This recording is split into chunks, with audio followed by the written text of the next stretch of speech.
One of the reasons why I've moved back to my work on sutranovum, well, it's a combination really, but I went on this degree course and I'd lived in 32 countries by the time I went on the degree course. And I'd studied the Yoga Sutras with the leading teacher of yoga in my time.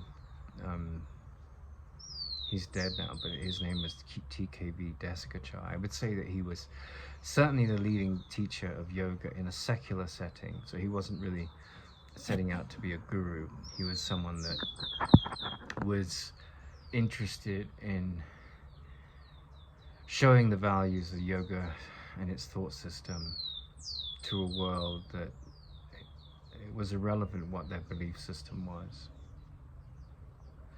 And I'd studied the Course in Miracles with Tara Singh for a long time, and I'd studied Carl Jung, and I'd studied the Enneagram in Spain. So it wasn't my first rodeo, and I came into this British degree course at the University of Edge Hill, and I was shocked at how, like, people just didn't know. They were the puppet strings that were being pulled in their mind. They just had no idea of how brainwashed they were. You know, my teacher used to call it educated ignorance.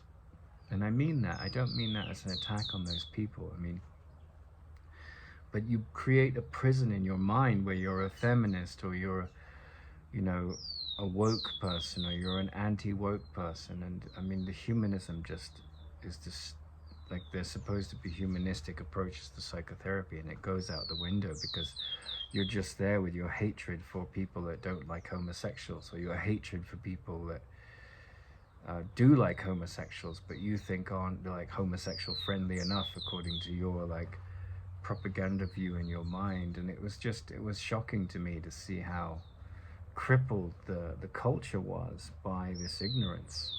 And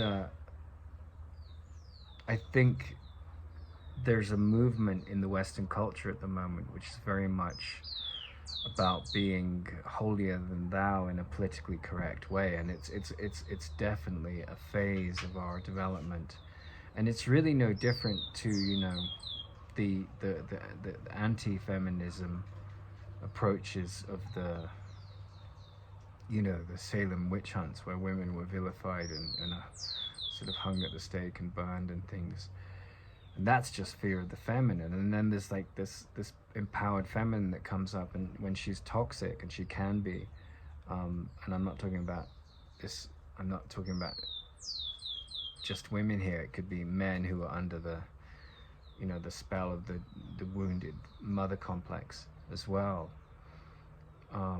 But whether they're straight or gay or transgender or whatever, it's really what's talking.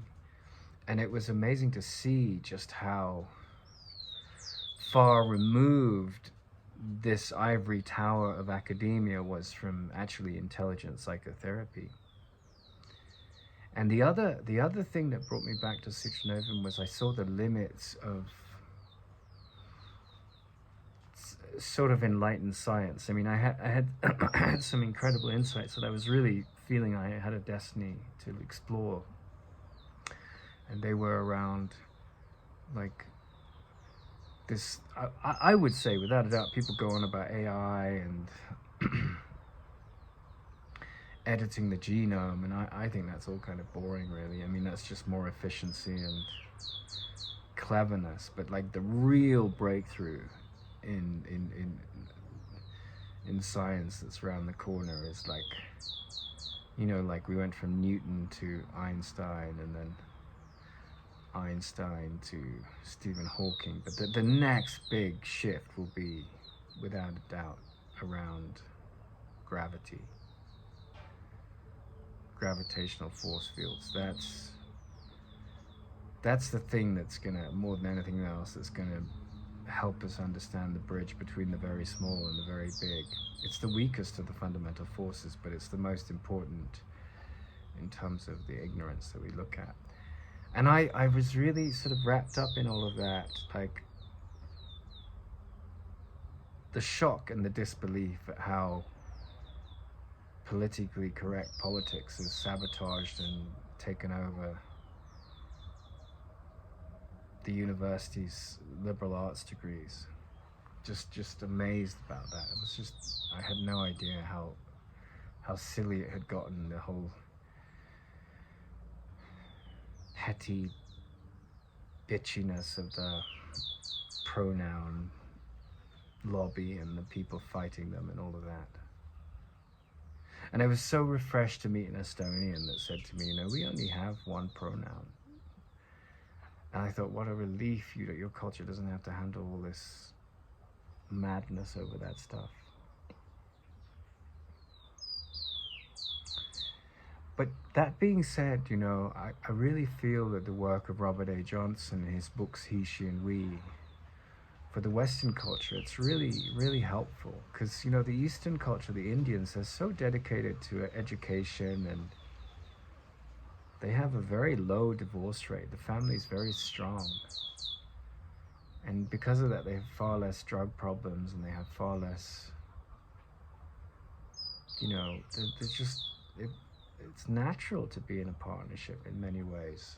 Like, it's a school to be in a partnership. And I'm not saying you should be in a partnership. I'm not saying there's a guilt trip to go with not being in one. You might be far happier alone, and that's fine. But to walk through the valley of those differences, then the myths that Robert A. Johnson draws upon in He, She, and We, the myth of Psyche and Aphrodite, and the myth of Percival and his wife Condé and the myth of Tristan and Isolde, they are so useful. I mean, they should be taught in schools, those books. They really should. For Westerners anyway, because they just don't have it. They don't know. Like, that's what I saw on the course at Edgehill University. You know, it was like, it's just all these angry women and a few angry young men that were just totally misunderstanding what I was saying. That, you know, I was talking about the feminine and the masculine, and I was talking about, you know, I've had a lot of connection with gay and lesbian people in my life as friends, you know. But I am happy to identify as a straight man. That's just the story that I'm in. I can't change my spots. But that doesn't mean I'm homophobic, far from it. But people, when they're wounded, they want a scapegoat, right? And I was pointing that out. And because the leader of the degree course that I was on, they were so naive, you know. They had all these PhDs, but as my teacher said, you know, educated ignorance.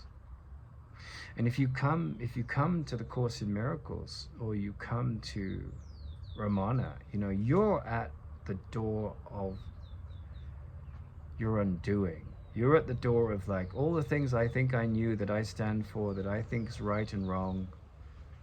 You have to look in the mirror of that, because there's a judge on a throne in your head that's, you know, attacking and defending and victimizing and seeing itself as a victim. And it's just a petty tyrant, you know. It's just a really petty tyrant.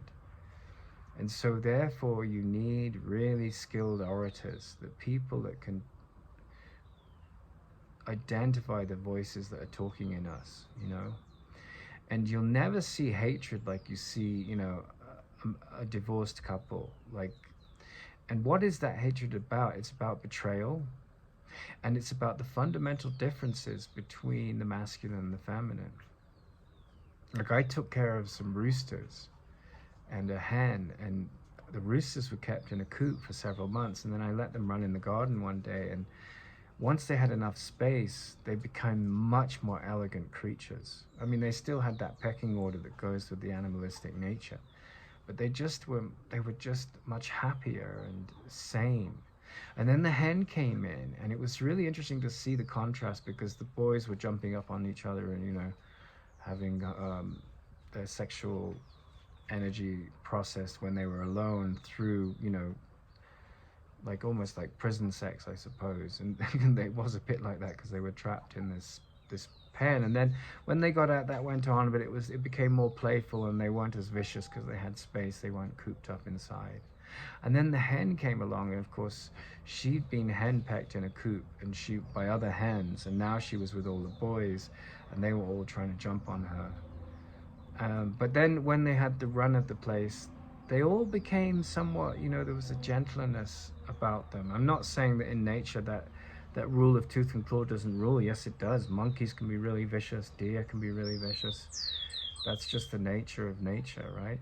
But then I started to observe this feminine hen, and she was a nester, and she would have her, what, you know, we call a period. She would have her eggs come through, and they would get fertilized or they wouldn't.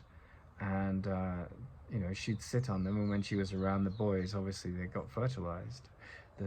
They were like my children in a way at that time, and it was really nice because I'd had quite a wounded divorce with a lot of pain, and so I got to be this nurturing father figure, and that soothed and healed me.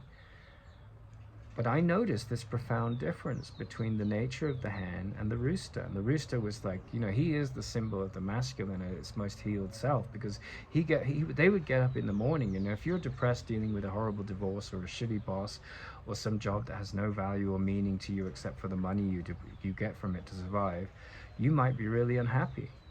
But then the rooster comes along, and they would live with me, and they would roost with me in the house that I was in. It was like we became bonded, and we were very fond of each other. They would, they wouldn't let me get too close to them most of the time, but they didn't see me as a threat because I was the food guy, and there was a lovely bond that happened between us.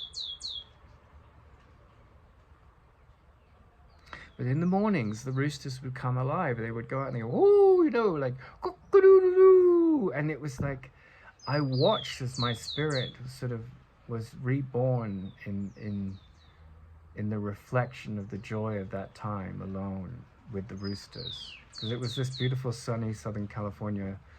Sometimes it rained and stuff, and sometimes it was quite difficult living there physically, but it was just the companionship of myself and the roosters and the hen. And when the hen came in, it was like the feminine principle was alive and healing as well. And the masculine at its best was, it's a beautiful day, it's worth living, and I will, celebrate the joy of that with my cock-a-doodle-doo. And you look at the Indians in America, and they tend to be making a lot more money than the average white family version of their, whether they're immigrants or otherwise, not the landed gentry that have been there like hundreds of years in America, or tens of years. But often they're doing better because they've got this kind of culture which is supporting. It's a different mythological structure that they come from. Education is really important. The family unit is really important. But in the Western culture, the going out and finding your bliss and the individual quest, which is a much more sort of dangerous path. We don't have those traditional values so ingrained in our culture. We have a lot of cynicism and irreverence, and in some ways in the East they have too much respect for authority and too much reverence. And somewhere between these two models is a happy medium. But I'm definitely going to do a series of videos exploring he, she, and we, and the value to the Western culture. And I wanted to reflect on some of the reasons why I came back to sutranovum, because I saw the limits of the scientific solutions to our suffering, and I saw the limits of this sort of postmodern mania around, the woke, anti-woke lobbies, which is just, are you politically correct enough to be my friend? Are you loathing of political correctness enough to be my friend? And I think any mature being would just step out of that whole trap of taking sides. I certainly did, but I was put in the anti-woke camp. And I think there's some pretty decent arguments to show up the holier-than-thou hypocrisy of the woke camp. And I really love Morgan Freeman when he says, just treat me as a man. I'm not an African-American man. I'm a man, and I don't want a special month to make my, background superficial culture more important than others or more special. That just breeds animosity and victim-mindedness. But that was like, when it came to these people on the course, because they were so wrapped up in this kind of, you know,